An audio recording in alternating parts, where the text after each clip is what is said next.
दुनिया में असमानता भागवत पुराण की दृष्टि भागवत पुराण कहती है, संसार में जो भी सुख या दुख है वह हमारे कर्मों के अनुसार मिलता है।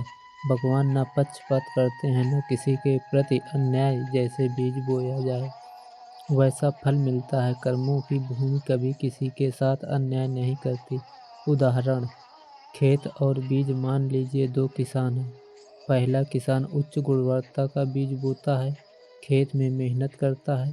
दूसरा किसान बिना सोचे समझे सड़े हुए बीज को मिट्टी में डाल देता है।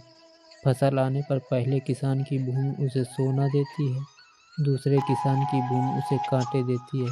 अब क्या मिट्टी दोषी है? नहीं, दोष हमारे कर्मों का है। भगवान केवल न्यायाधीश हैं। भगवान क्यों किसी को दुख और किसी को सुख देते हैं? भागवत पुराण कहती है, भोग और दुख दोनों ही आत्मा के कर्मों का हिसाब है। भगवान सिर्फ फलदाता है, कर्म हमारे हैं। यह संसार परीक्षा गृह है, पुरस्कार वितरण केंद्र नहीं। हम भ्रम में जीते हैं कि अगर भगवान है तो सबको समान सुख क्यों नहीं। लेकिन भागवत पुराण कहती है, इस संसार में कोई भी सुख स्थायी नहीं है और कोई भी दुख व्यर्थ नहीं है। अमीर लोग सुख में क्यों जन्म लेते हैं? कर्म सिद्धांत। कई लोग पूछते हैं, अगर कर्मों के आधार पर सब मिलता है तो अमीर तो अच्छे कर्म वाले हुए। जरूरी नहीं। भागवत पुराण कहती है कि मानव को 4 प्रकार के जन्म मिलते हैं। जन्म का प्रकार, कारण, उद्देश्य। सुख में जन्म, पूर्व जन्म के पुण्य। परीक्षा क्या है? वह लक्ष्मी का सदुपयोग करेगा। दुख में जन्म, पूर्व जन्म पाप प्रायश्चित और आत्मज्ञान।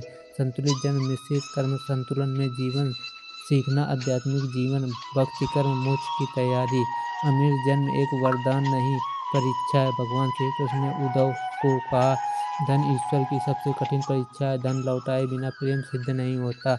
अमीर होना मतलब अवसर मिलना, लेकिन खतरा भी उतना ही बड़ा। धन से अहंकार आता है, अहंकार से धर्म नष्ट होता है। इसलिए भागवत पुराण कहती है, जो धन होने पर भी विनम्र रहे वही सच्चा भक्त है। गरीबों को दुख क्यों मिलता है? भागवत पुराण का उत्तर। कई लोग यह सोचते हैं, भक्त गरीब क्यों होते हैं, लेकिन संतों की दृष्टि अलग है। भागवत पुराण कहती है, गरीबी आत्मा को विनम्र बनाती है। गरीबी के माध्यम से भगवान मनुष्य का अहंकार तोड़ते हैं, धैर्य बढ़ाते हैं, भक्ति की ओर प्रेरित करते हैं, क्योंकि भक्ति दुख में जल्दी जन्म लेती है। उदाहरण, ध्रुव की कथा। राजकुमार होने के बावजूद ध्रुव को तत्काल राज सुख नहीं मिला।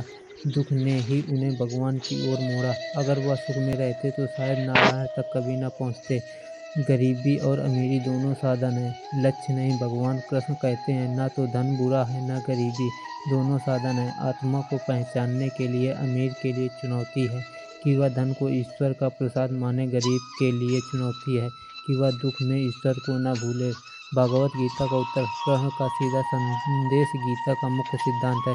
सुख दुख, लाभ हानि, जीत हार जीवन के पाठ हैं, पुरस्कार नहीं। भगवान कृष्ण अर्जुन से कहते हैं, ना तू एव अहम करता, कर्म तुम करते हो, फल प्रकृति देती है। यानी भगवान किसी को सीधे दुख या सुख नहीं देते हैं, अपने कर्मों से खुद के भाग्य बनाते हैं।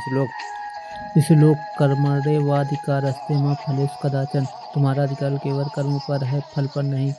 क्यों गरीबों को जल्दी भक्ति मिलती है? भागवत पुराण कहती है, दुख आत्मा को जगाता है, सुख उसे सुला देता है। जब दुख आता है मनुष्य रोता नहीं, भगवान को पुकारता है। उदाहरण, रात और दीपक अंधेरा ना होता तो दीपक का प्रकाश नहीं दिखता, वैसे ही दुख ना होता तो भगवान का महत्व नहीं समझ आता। क्या भगवान अमीर को ज्यादा प्यार करते हैं? नहीं। भगवान कृष्ण कहते हैं, जो मुझे सच्चे मन से याद करे वही मेरा अपना है। भगवान को ना धन चाहिए ना बड़े मंदिर, उन्हें चाहिए भक्त का हृदय।